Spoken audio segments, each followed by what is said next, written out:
देखिए दोस्तों, जैसा कि आप सभी को पता है कि 12th या फिर जो 10th का स्कॉलरशिप है, जो प्रोत्साहन राशि आता है 10,000 रुपये और 25,000 रुपये गर्ल्स को जो मिलता है, उसके लिए आवेदन शुरू हो चुका है। लेकिन बहुत लोगों का यहाँ पे प्रॉब्लम ये आ रहा है कि उनका एप्लीकेशन ऑनलाइन हो ही नहीं पा रहा है। कभी आधार वेरीफाई नहीं हो रहा है, तो कभी ओटीपी नहीं जा रहा। तो ओटीपी का जो प्रॉब्लम है और जो आधार का प्रॉब्लम है, आज की इस वीडियो में हम इसी पे बात करेंगे। और ये जितना भी जो भी कन्फ्यूजन आपके मन में है, ये सारा डाउट यहाँ पे आज क्लियर हो जाएगा। तो सबसे पहला जो दोस्तों मैं आपको बता देता हूँ कि ओटीपी का प्रॉब्लम पे बात कर लेते हैं कि देखिए ओटीपी का जो प्रॉब्लम है वो कैसे सॉल्व होगा और क्यों आ रहा है।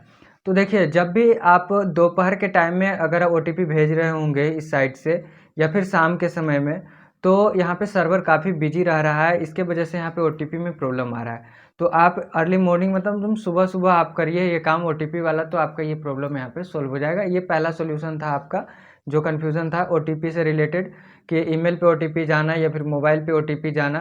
तो इसमें काफ़ी लोग यहाँ पे प्रॉब्लम में है, ठीक है। और जो 10th वाला में है उसमें ज़्यादा है। 12th में आप क्या कर सकते हैं, सिर्फ मोबाइल वेरीफाई करिए और ईमेल पे आप ओटीपी भेज कर ही आगे बढ़ सकते हैं। वेरीफाई करना कोई ज़रूरी उसमें नहीं है, ठीक है। तो ओटीपी का कन्फ्यूज़न आपको यहाँ पे हो गया क्लियर। अब बात कर लेते हैं जो आपका आधार वैलिडेट नहीं ले रहा है दोनों कंडीशन में, 10th या 12th हो, या फिर जो 12th पास किए हैं गर्ल्स और उनको स्कॉलरशिप चाहिए और उनका आधार वहाँ पे वेरीफाई नहीं ले रहा हो, तो उनको कैसे ये इस सॉल्यूशन से यहाँ पे इस प्रॉब्लम से कैसे उनको बचना है, तो इस प्रॉब्लम को वो कैसे यहाँ पे सॉल्व करेंगे, इसके लिए हम यहाँ पे देखिए आपको बताता हूँ कि सबसे पहले तो उनको क्या करना है कि उनके आधार में जो रजिस्टर्ड मोबाइल नंबर है वो देखना है कि चालू है कि नहीं। अगर चालू है तो आधार कार्ड का जो पीडीएफ होता है उसको डाउनलोड करके देखना है, ठीक है।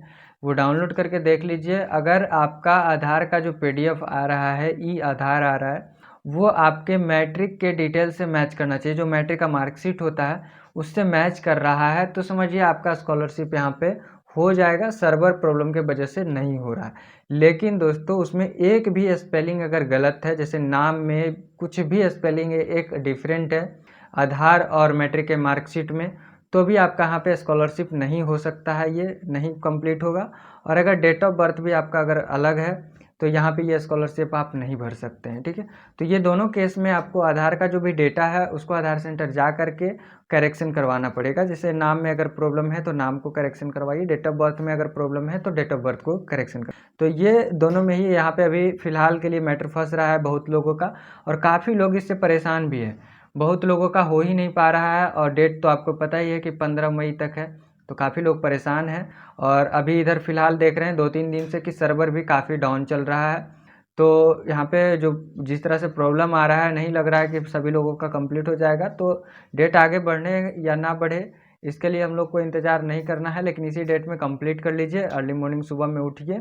तो जिनका भी आधार वैलिडेट करने में प्रॉब्लम आ रहा है वो अपने आधार को एक बार चेक कीजिए और अपने मैट्रिक के मार्कशीट से मिलाइए, आपका प्रॉब्लम यहाँ पे सॉल्व हो जाए। तो मिलते हैं इसी तरह के अगले वीडियो में। धन्यवाद।